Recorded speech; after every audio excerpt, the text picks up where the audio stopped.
आज हम शुरू करते हैं वर्कशीट नंबर 4। ये आपकी वर्कशीट जो है एसएसटी की है, 6 क्लास की, दोनों लैंग्वेज में है। ये मैं दोनों में डाल रही हूँ, तो आप लोग ले लेंगे।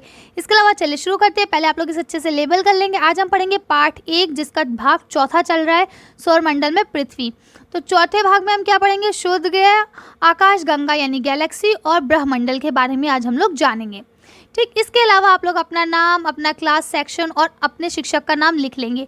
और अगर हम लोग आज की डेट नोटिस करें तो आज डेट क्या है? 2 अक्टूबर। और 2 अक्टूबर को क्या होता है? जी हाँ, 2 अक्टूबर को गांधी जयंती होती है। गांधी जयंती मतलब गांधी जी का जन्मदिन। अब आप लोग मुझे 2 क्वेश्चंस के जवाब देंगे कमेंट सेक्शन में। नंबर 1 क्वेश्चन ये है कि गांधी जी का पूरा नाम क्या था, और दूसरा आप मुझे ये जवाब देंगे कि गांधी जी हमारे देश की क्या रहे। मतलब जैसे अब हम जवाहरलाल नेहरू की बात करें तो कौन रहे? वो प्रधानमंत्री रह चुके हैं, है ना।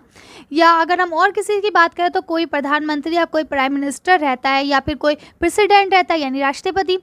तो इस तरह से सबकी कोई ना कोई पोस्ट होती है। अब आप मुझे ये बताएंगे कि हिंदुस्तान में गांधी जी की क्या पोस्ट है, हम उन्हें किस नाम से याद करते हैं। चलिए तो वर्कशीट को शुरू करते हैं। लिखा है, पिछली वर्कशीट में आपने सौरमंडल के बारे में समझा, यानी आपने ये जाना कि सौरमंडल क्या है, किसे कहते हैं। जिस धरती पर हम रहते हैं वह सौरमंडल का एक हिस्सा है, और सौरमंडल ब्रह्मंडल का एक हिस्सा है। ठीक है, अब हम जिस धरती पर रहते हैं वो सौरमंडल का एक हिस्सा है, और सौरमंडल जो है वो ब्रह्मंडल का एक हिस्सा। आइए समझते हैं कि ये ब्रह्मंडल क्या है। अब हम लोग ये जानने की कोशिश करते हैं कि ब्रह्मंडल क्या है, किसे कहा जाता है ब्रह्मंडल। दिन में हम सूरज को चमकते हुए देखते हैं, और रात में हम आकाश में हजारों टिमटिमाती हुई वस्तुओं को देखते हैं, जिनको हम क्या कहते हैं? सितारे कहते हैं। सूर्य और इन सभी टिमटिमाती वस्तुओं को खगोलीय पिंड कहा जाता है। यानी अब सूरज और जो भी चीज़ चमक रही है, इस सबको हम क्या कहते हैं? खगोलीय पिंड कहते हैं। यूनिवर्स सबसे बड़ी इकाई है जिसमें हम रहते हैं। यानी अब सबसे बड़ी इकाई क्या है? यूनिवर्स। यानी यूनिवर्स से छोटे हैं ये ब्रह्मंडल या आपका सौरमंडल, ये सब उस यूनिवर्स से छोटे हैं। ठीक, ये सभी गैलेक्सी का एक संग्रह है। अब ये क्या है? ये गैलेक्सीज का एक संग्रह है। जिस तरह से हमारी ये गैलेक्सी, इस तरह से और भी बहुत सारी गैलेक्सीज हैं, उनको मिला के ये बनाया गया, जिसे हम क्या कहते हैं? यूनिवर्स कहते हैं। गैलेक्सी को एक ऐसी इकाई के रूप में माना जाता है जिसमें अरबों सितारे, धूल के बादल, गैस, क्षुद्र ग्रह, उल्का पिंड और अन्य खगोलीय पिंड शामिल हैं। ठीक, अब जो आपका गैलेक्सी है उसमें इतनी सारी चीज़ें आपको शामिल हैं। इस प्रकार हम कह सकते हैं कि एकमात्र बड़ी इकाई ब्रह्मंडल है, और सभी गैलेक्सी मिलकर ब्रह्मंडल बनाती हैं। अब आपको पता चल गया ब्रह्मंडल कैसे बनता है। सारी गैलेक्सीज मिलके जब सारी गैलेक्सीज एक साथ होती हैं तो ये मिलके क्या बनाती हैं? ब्रह्मंडल को बनाती हैं। आकाश में तारों का सफ़ेद चमकता हुआ मार्ग मिल्की वे यानी गैलेक्सी कहलाता है। ठीक, अब आपने देखा होगा, यहाँ तो खैर आप लोगों को नहीं मिलेगा देखने को। आप अगर कभी गांव वगैरह जाते हैं तो रात में आप देखेंगे कि बीच में ना आपको इस तरह से कुछ आसमान में दिखाई देगा जो बिल्कुल ना वाइट होगा, इसमें बहुत सारे तारे होते हैं। इसको मिल्की वे कहा जाता है। ये आपको गाँव में दिखेगा, शहरों में नहीं दिखेगा, क्योंकि यहाँ पॉल्यूशन बहुत है। और इसे हम आकाश गंगा भी कहते हैं, इसके नाम से भी जाना जाता है। अगर आप मिल्की वे नहीं जानते तो आप जानते होंगे कि आकाश गंगा कहते हैं। अब देखिए यहाँ पे आपको चित्र दिए गए हैं कुछ। देखिए ये तो आपका सोलर सिस्टम का ही एक तरह से चित्र है, और यहाँ पे आपको वो दिखाया गया है कि किस तरह से सोलर सिस्टम और कौन चीज़ कहाँ है। देखिए सबसे अंदर आपका अर्थ है। चलिए मैं इसको थोड़ा जूम करने की कोशिश करती हूँ, अगर आपको दिख जाए तो। कुछ समझ में आ रहा होगा, मैं उम्मीद करती हूँ। तो देखिए अब यहाँ क्या है कि सबसे अंदर है अर्थ। अर्थ के ऊपर क्या है? Solar system. सोलर सिस्टम के ऊपर क्या है? मिल्की वे, और इन सबको मिलके क्या बनता है? यूनिवर्स।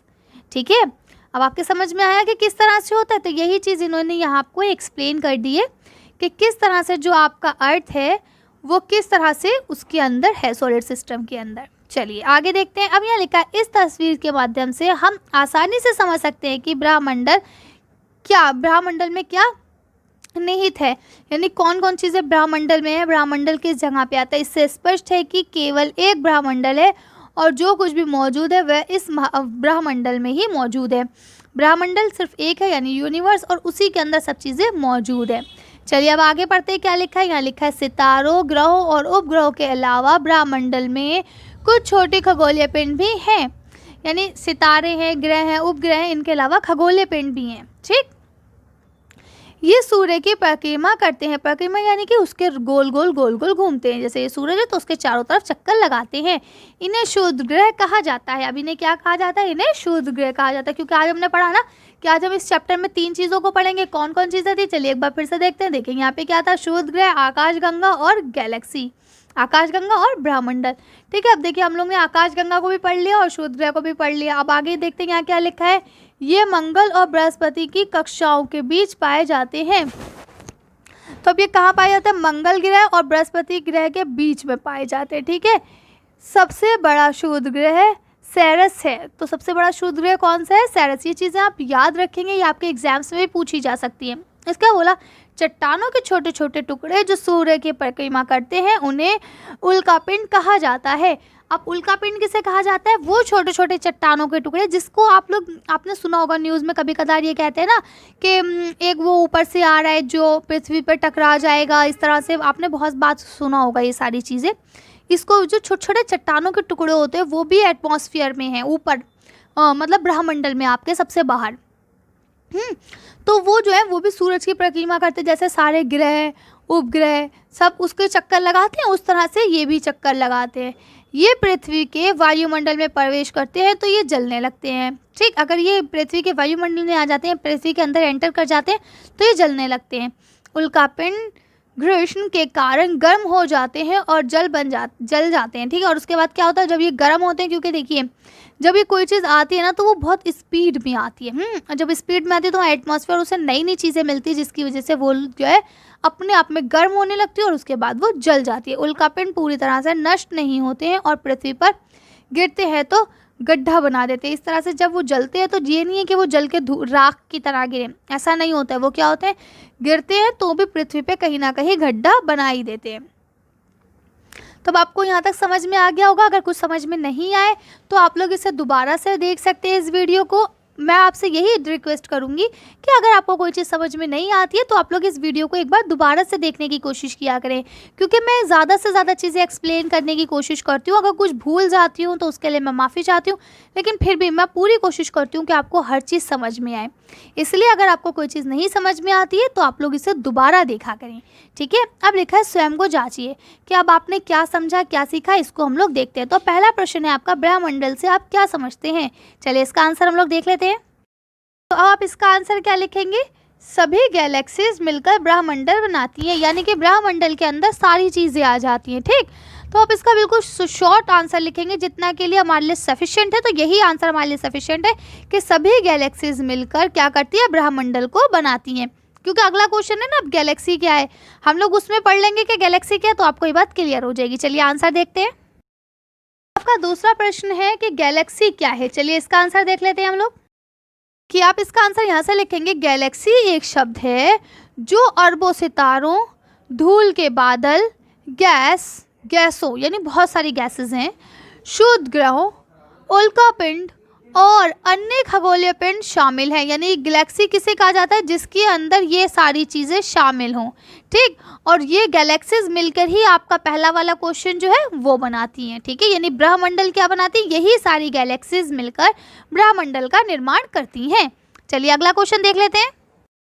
अब आपका तीसरा क्वेश्चन है, क्षुद्र ग्रह और की कक्षाओं के बीच में पाए जाते हैं। तो आप इसका आंसर यहीं से लिख लेंगे, मंगल और बृहस्पति। ठीक है, यहाँ आ जाएगा मंगल, माँ अंकी बिंदी गाला मंगल, और यहाँ आ जाएगा आपका बृहस्पति, ब नीचे र ह आधा सा प ता में ई की मात्रा, बृहस्पति। ठीक है, तो आप ये बृहस्पति यहाँ और मंगल इस जगह पे आप लोग लिख लेंगे।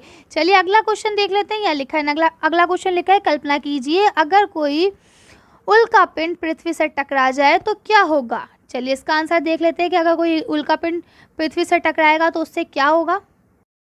ठीक है, इसका आंसर पहले आप यहाँ से लिखेंगे, हमारी पृथ्वी पर बहुत नुकसान होगा। ठीक, और इसके आगे आप यहाँ से लिखेंगे, अब आगे यहाँ से लिखेंगे, एक उल्कापिंड पूरी तरह से नष्ट नहीं होता है और जब ये पृथ्वी पर गिरता है तो एक खोखलापन पैदा कर देता है, यानी ये जब पृथ्वी पे गिरता है तो वहाँ पे उस जगह पे गड्ढा हो जाता है। ठीक, तो इसका आंसर आप लोग यहाँ तक लिख लेंगे। आज की वर्कशीट को हम लोग यहीं खत्म करते हैं। आज की वर्कशीट में बस इतना ही।